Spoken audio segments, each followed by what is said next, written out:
রহস্য ও অজানার দুনিয়াতে আপনাকে স্বাগত।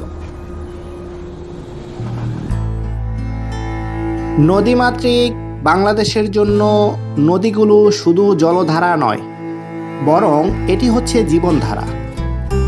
ভারতের এই কাঠামোগত উন্নয়নগুলো বা ব্যারেজগুলো বাংলাদেশের পরিবেশ, কৃষি এবং জীবনযাত্রার উপরে যে বিপর্যয় সৃষ্টি করেছে তা কোনো সাধারণ সংকট নয়। এটা এক নীরব যুদ্ধ যা বছরের পর বছর ধরে চলছে। বাংলাদেশের অর্থনৈতিক সংকট, সামাজিক অস্থিরতা এবং পরিবেশগত ভারসাম্যহীনতার পিছনে এসব বাদের ভূমিকা অস্বীকার করার কোনো উপায় নেই।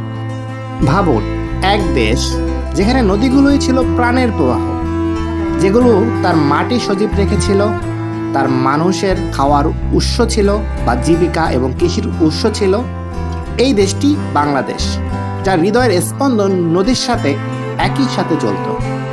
কিন্তু কি ঘটে যখন সেই স্পন্দন ব্যাহত হয়? যখন একটি জাতির জীবনী শক্তি থেমে যায় এবং তা কোনো শক্তির কারণে। এই গল্পটি ভারতের বিশাল বাঁধ, ব্যারেজগুলো এবং কংক্রিট এবং স্টিল কাঠামোর, যেগুলো নদীর পথ পরিবর্তন করেছে। আর এর ফলে বাংলাদেশের কুঠি মানুষের ভাগ্যে এসেছে রদবদল। প্রথমেই আসা যাক ফারাক্কা ব্যারেজ নিয়ে। এটি ভারতের পশ্চিমবঙ্গের মুর্শিদাবাদে অবস্থিত, যা 1961 সাল থেকে 1975 সালের মধ্যে নির্মিত হয়েছিল। এর লক্ষ্য ছিল গঙ্গা নদীর পানি হুগলি নদীতে প্রবাহিত করা, যাতে কলকাতা বন্দরের সমৃদ্ধি নিশ্চিত করা যায়। কিন্তু এই সমৃদ্ধির মূল্য দিতে হয়েছে বাংলাদেশকে। যখন ফারাক্কার গেটগুলো বন্ধ হয়ে যায়, তখন এক সময়ের প্রমোদ পদ্মা নদী শুকিয়ে যায়। বাংলাদেশের উত্তরাঞ্চলে পানির প্রবাহ হ্রাস পায়, ফসলের জমি পরিণত হয় বন্দা মরুভূমিতে। মৎস্য সম্পদ, যা এক সময়ে দেশের খাদ্য শৃঙ্খল সমৃদ্ধ করত, তা বিলুপ্ত হতে শুরু করে। নদীর পানি কমে যাওয়ায় শুরু হলো মাটি ক্ষয় ও নদী ভাঙন। হাজার হাজার মানুষ হারালো তাদের জীবন এবং জীবিকা এবং তাদের ঘর বাড়ি। এ যেন এক নাটকীয় অধ্যায় পরিকল্পনা করে মানুষ মারার কৌশল। ফারাক্কা ব্যারেজ ছিল শুধুমাত্র সূচনা। এরপর টিপাই মুখে বাঁধ, ভারতের মণিপুর রাজ্যের বরাক নদীর উপর প্রস্তাবিত এক বিশাল বাঁধ।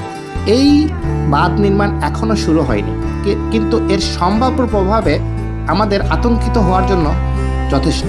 যদি এ বাঁধ তৈরি হয়, তাহলে সুরমা ও কুশিয়ারা নদীর পানি প্রবাহ হ্রাস পাবে, যার ফলে দেশের উত্তর পূর্বাঞ্চল কৃষি ও মৎস্যজীবীরা পড়বে চরম বিপর্যয়ের মুখে। এরপরে আসি গজলডোবা ব্যারেজ, পশ্চিমবঙ্গের জলপাইগুড়িতে তিস্তা নদীর উপর নির্মিত একটি ব্যারেজ। 1985 সালে নির্মিত ব্যারেজটি শুষ্ক মৌসুমে তিস্তা নদীর পানি বাংলাদেশে পৌঁছানো প্রায় অসম্ভব করে তোলে। উত্তরের এই অঞ্চলের কৃষকেরা পানির জন্য সংগ্রাম করতে বাধ্য হয়। তিস্তা নদী প্রায় শুকিয়ে যাওয়া পানি বাংলাদেশের খাদ্য নিরাপত্তা এবং অর্থনৈতিক স্থিতিশীলতার জন্য বড় হুমকি হয়ে দাঁড়িয়েছে।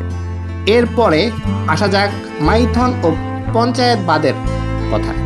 দামোদর নদীর উপর নির্মিত বাঁধ, যা বাংলাদেশের দক্ষিণ পশ্চিমাঞ্চলের পানি প্রবাহ কমিয়ে দিয়েছে। এখানে কৃষি, পানীয় জল এবং স্থানীয় অর্থনীতিতে ব্যাপক প্রভাব ফেলেছে। এর সাথে রয়েছে মেঘনা ও বরাক নদীর উপর প্রস্তাবিত বাঁধগুলো, যা ভবিষ্যতে বাংলাদেশের নদী জীবনের জন্য আরও বড় হুমকি হয়ে উঠতে পারে। এই সংকট সমাধানের একমাত্র উপায় হলো আন্তর্দেশীয় সহযোগিতা ও ন্যায্য পানি বন্টন, যা বারবার চেষ্টা করে আসছে বাংলাদেশ, বারবার আশ্বাস পেয়ে আসছে বাংলাদেশ, কিন্তু ন্যায্য পানি সে কখনোই পাচ্ছে না।